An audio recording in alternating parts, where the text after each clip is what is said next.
In March 2011, two Sikh men were shot and killed while walking down the street in Elk Grove, California. This case remains unsolved.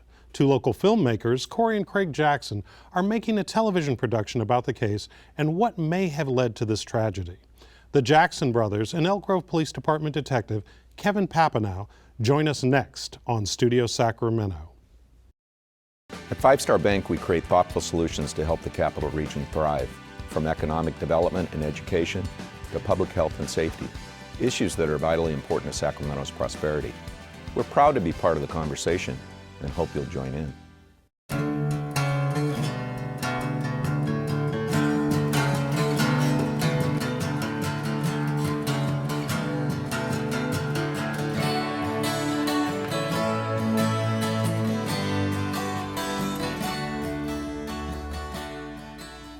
What drew you both to this case? Well, first of all, Scott, I would like to say on behalf of all of us, thank you for having us on this program, because this is a wonderful and amazing platform to get this information out there and to hopefully bring justice to the families and to the community. That's first of all. Second of all, what brought us and drew us to this actual crime itself? Well, my dad is named Lieutenant Colonel Geno Jackson. He passed away. And one thing that he told my brother and I when we were young, he always said, there's only two things that you can do when somebody needs your help. You can do nothing or you can do something.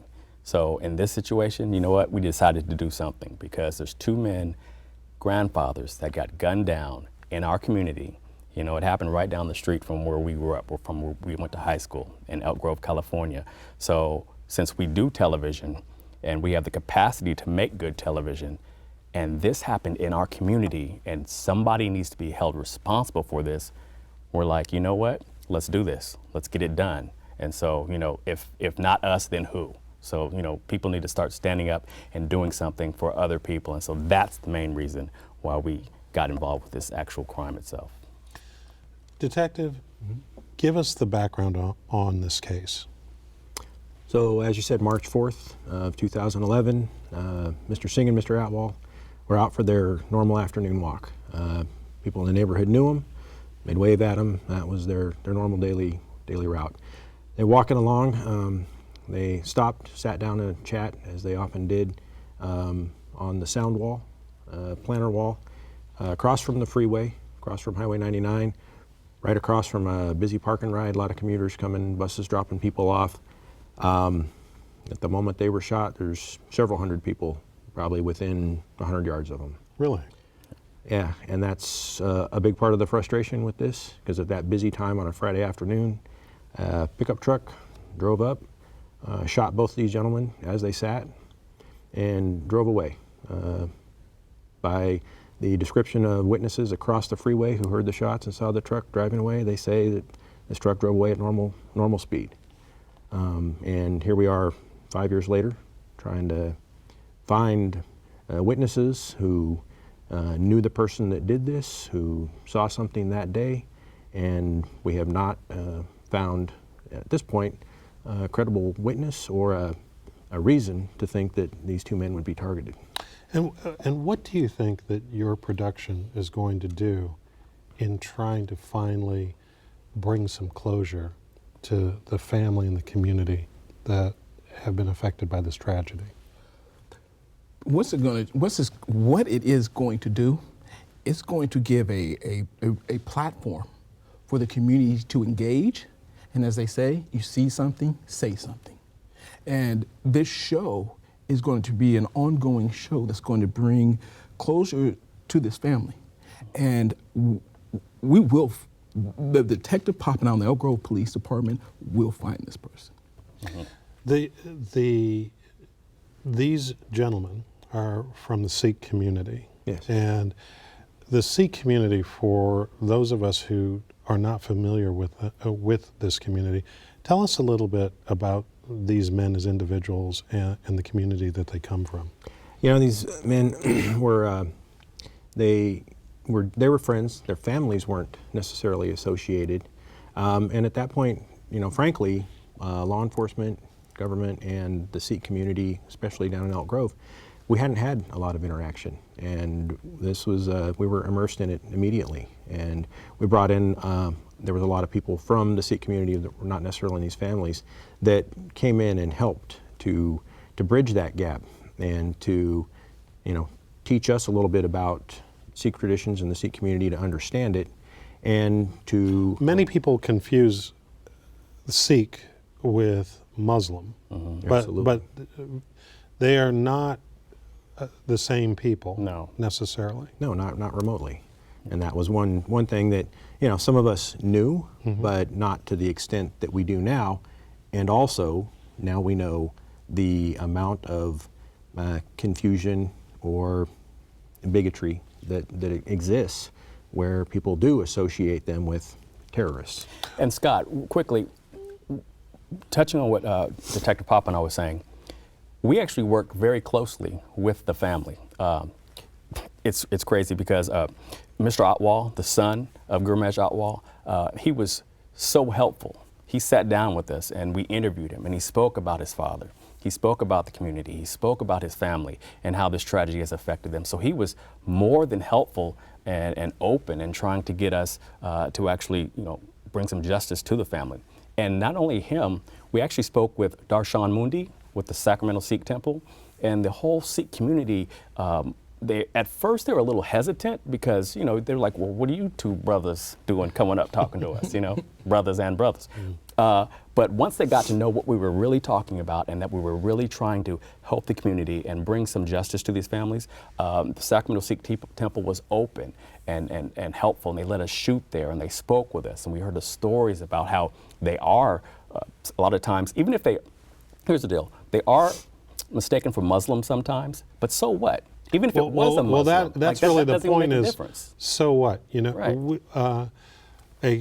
A while back we had on the president of CARE for this region, and he expressed the amount of pressure on a daily basis that many Muslims within our community deal with. Right. Because of inflamed tensions and things like that.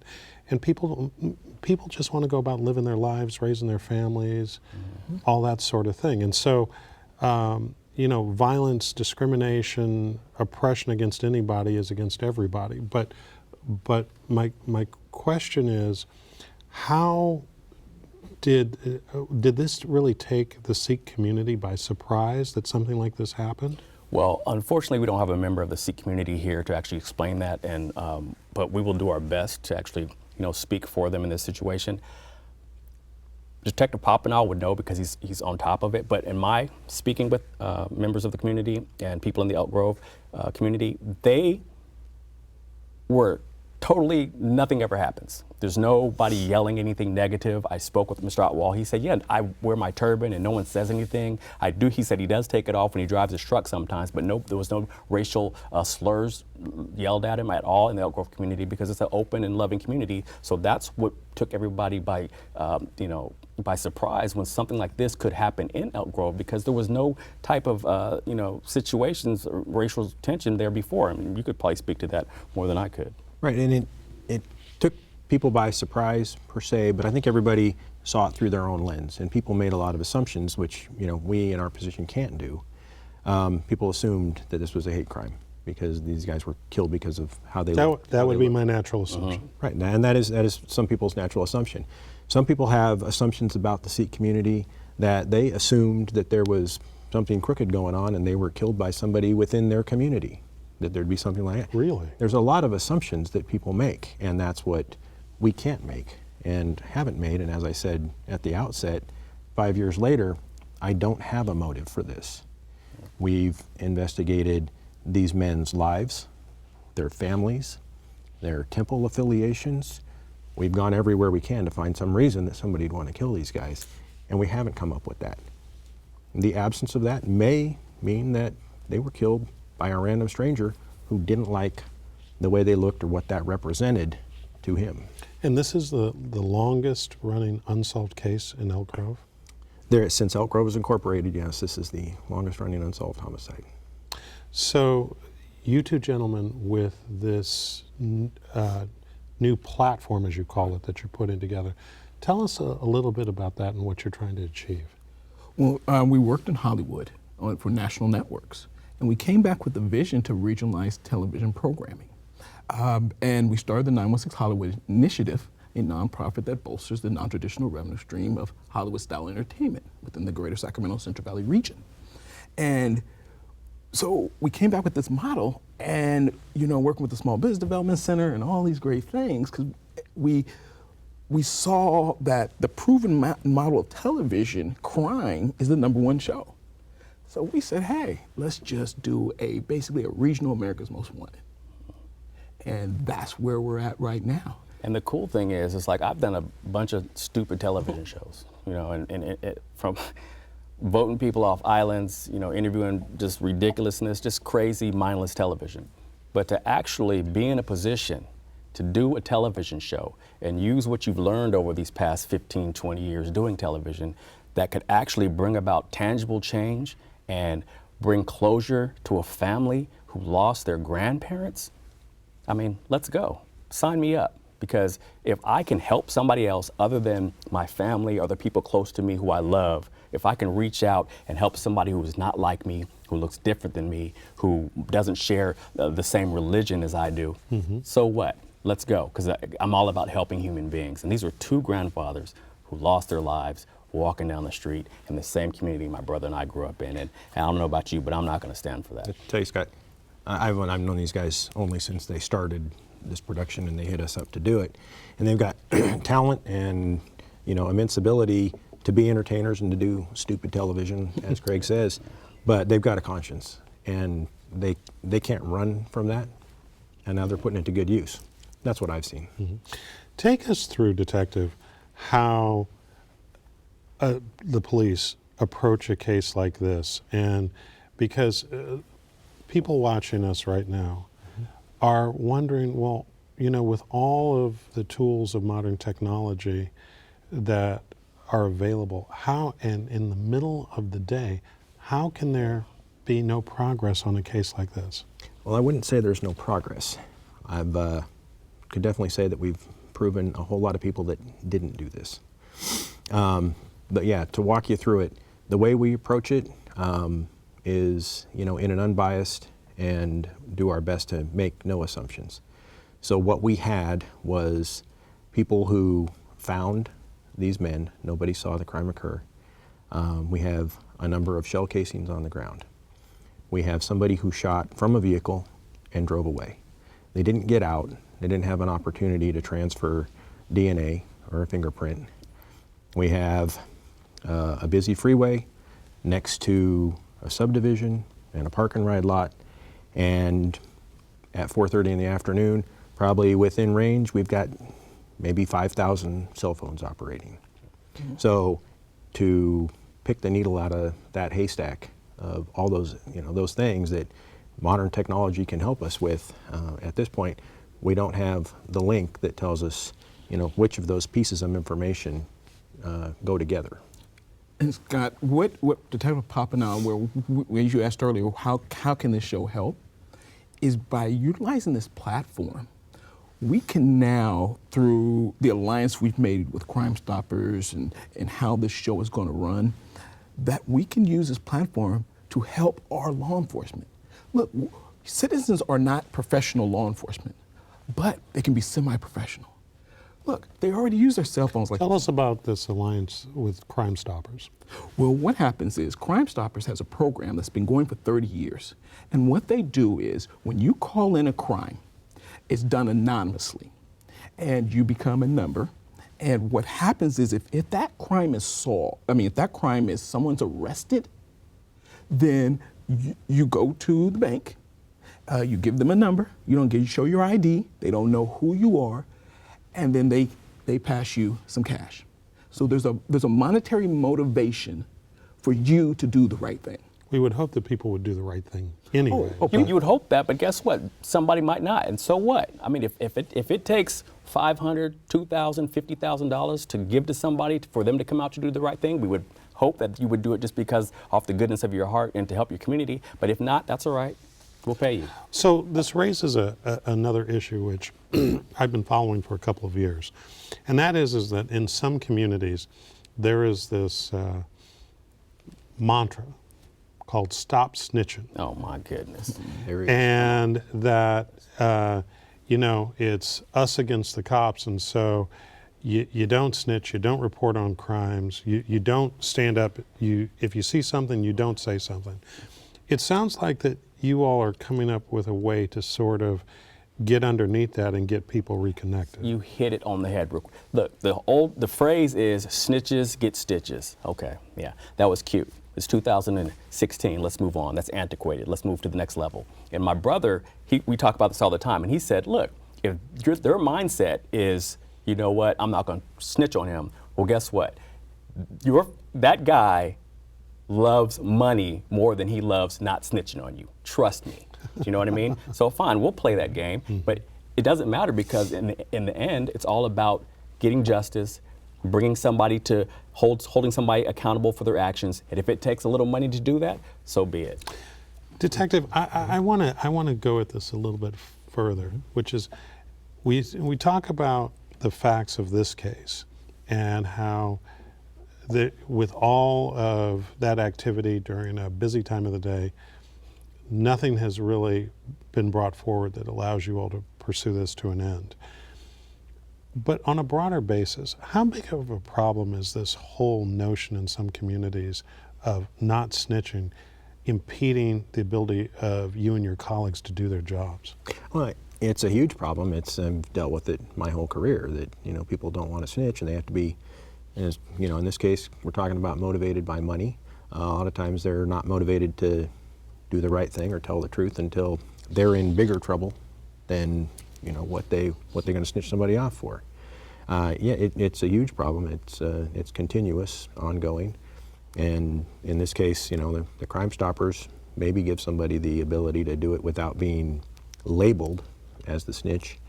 And I've, frankly dealt with too many assaults and homicides in the past where the good people, the families of the victims, perhaps, they know the information that I need, and they've just said, no, I got to live in this community. I can't tell you that. Really? Absolutely. Even the families of victims themselves? Yes. I've sat with a mother of a murder victim and asked very pointed, specific questions about certain people I want to know about, and was told, I have to live in this community. And Scott, that is the beauty of this program that my brother and I are doing. Because in a situation like that, guess what?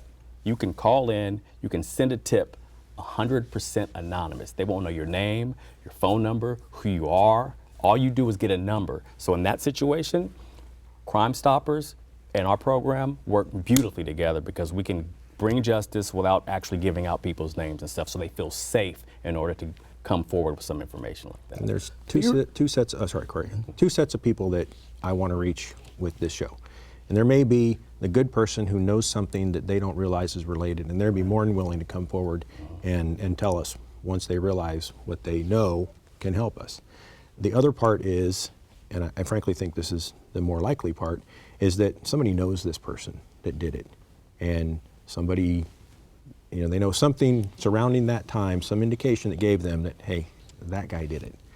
And for whatever the motivation is, whatever the reason is that's kept them from coming forward for this long, this show, whether because it puts the pressure on them, it gives them the ability to anonymously bring it out, I think those are the two groups of people that this can reach. And we had immense media coverage at the time of this, great cooperation from the traditional media, got it out every source we could, asking for help. There's $57,000 on the table with Crime Alert right now, and that information was put out, and it was, didn't bring us anything.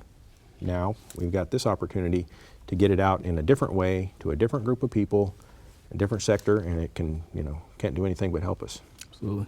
Mm-hmm. How are you going to measure success in the future other than the effect of getting someone to call in and maybe generate some leads, not only for this case, but for other cases? Do you have any other goals or objectives beyond that? Absolutely. Our goals are, well, success can be measured by this. This platform is going to be able to bridge the community, meaning politicians, organizations, law enforcement, average citizens can now come together with the common goal of supporting victims. And that then can create the conversation to then mend some of the wounds between law enforcement community to then propel us forward. So that's one way. It's going to create it's going to create jobs, non-traditional jobs. We'll be hiring people. We'll be creating brand awareness, because in the show, we get to show Elk Grove in its beauty.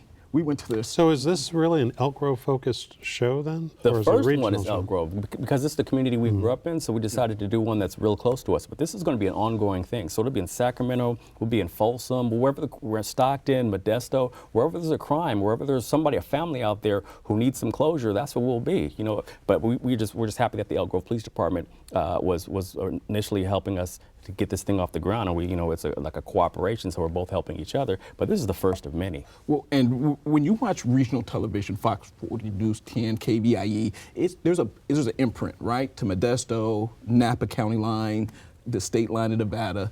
So that imprint, 1.4 million homes, 3-point-something million eyeballs, that imprint right there now becomes the they get to tie into where America's Most Wanted, John Walsh, that was a national show. So it was in Kansas City, it was here. Well, this is going to be crimes, since that imprint goes that far, we're working with crimes in Modesto, Stockton, Vacaville, Tuolumne, El Dorado. Now we'll go to all these law enforcement agencies, Crime Stopper agencies, community organizations like Angels in Stockton. Hey, my sister was murdered. Can you reenact this crime? Hey, my brother was, we really want to find somebody. Please, can you help us? My email blows up daily about this. So how do people, that's a great segue into, how do people get a hold of you guys? Well, we're not hard to find. You can go to 916hollywood.com. HollywoodInitiative.com. Actually, 916hollywoodainitiative.com. Or go 916high.com. We're on social media. We're everywhere. I'm a poster. So, I was taking pictures of us all in the green room, right? So all that, I love that stuff. So they can reach us there, or they can email us. And so there are many ways to, or reach out to your local law enforcement agencies. We're in partnership with them, and it's ever growing. And that's the great thing about Detective Papineau and the whole Elk Grove team is they vetted us. They didn't just, because they're doing serious business. They don't have time for games. And they took us through, I was in that box sweating like, oh man, okay, I thought I was a criminal. They vetted us, and we got it done, and now we can move forward. All right. Detective, for those of us, give us a bit of advice as citizens. If we see a crime or we think that we've witnessed a crime, give us kind of a cookbook as to what actions we should take. We in law enforcement, we want to hear everything.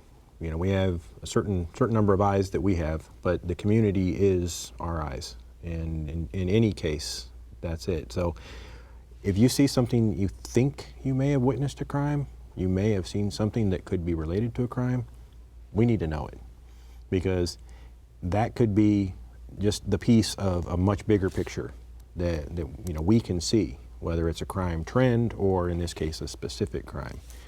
Let us know, call us. And that's the thing, you can get a hold of us with Twitter, and you can get us on Facebook, you can text us in tips, you can call the dispatch center, you can look on the website and get my email. There's any way we can, we open it up. And the reason we open up all those channels is because we want all that information. Don't think you're going to waste our time. We'll filter it out. And Scott, let me say this real quick. We have a responsibility to get this right. For the Singh family, for the Otwell family, for the Elk Grove community, and all the people that are affected by this crime, we have to do it right. And with the help of Detective Papineau and the Elk Grove Police Department, I think we did. So all we need now is to get that out to the people. And so I would like to say thank you for giving us this platform. So we're much appreciative of you. When can we expect to see the airing of this episode? Well, the exciting part is coming soon. And what we're going to do, we have a big red carpet event. We're going to bring in some celebrities. We're going to bring in all the law enforcement agencies, and we're going to do a big kickoff. And we invite Scott Syphax to come off the red carpet with us. All right. Well, gentlemen, thank you very much. Best of luck in your work. Good luck, detective, on solving this case. And that's our show. Thanks to our guests and thanks to you for watching Studio Sacramento. I'm Scott Syphax. See you next time right here on KVIE.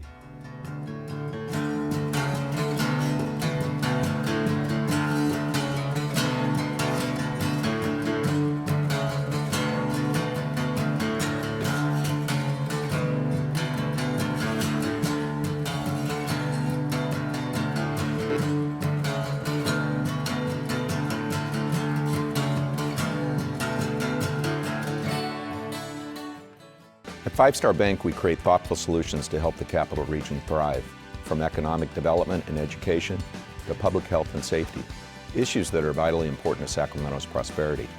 We're proud to be part of the conversation and hope you'll join in. All episodes of Studio Sacramento, along with other KVIE programs, are available to watch online at kvie.org/video.